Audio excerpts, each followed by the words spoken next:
RFID or radio frequency ID and NFC or near field communication are awesome, cool technologies. These are the chips that come in your credit cards or your bank cards.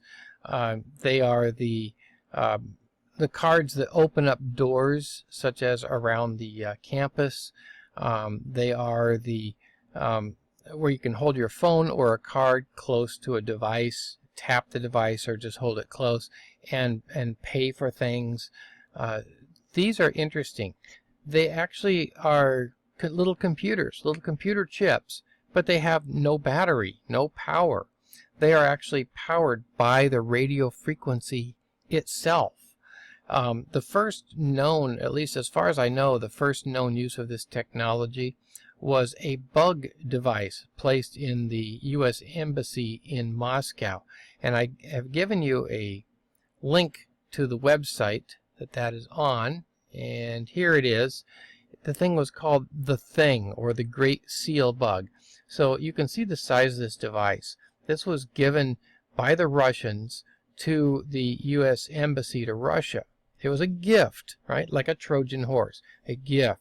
Here's this wonderful gift. Inside this thing was a microphone and an antenna.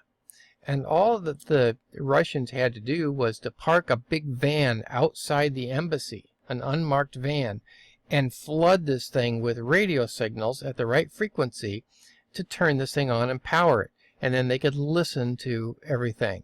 Now it turns out that that a British radio operator picked up some of the conversations, and that's what tipped us off. After all the years it had been there, from 1945 to 1951, so 6 years, this thing was broadcasting voices from inside the embassy. So this is, as far as I know, the first major use of this device that's powered by radio waves. Kind of cool, huh? So some of the vulnerabilities, duplication. It's really easy to duplicate cards. All you have to do, for example, a hotel card, all you have to do is get close to the person. Just shake hands with somebody, introduce yourself so that you can get close to them. And these little devices can duplicate that card and emulate that card so that now that person can have access to your hotel room, for example. Interception, just reading the data in transmission. Data modification, using an antenna, you can inject corrupt data into a data stream. So I see I misspelled mitigation here.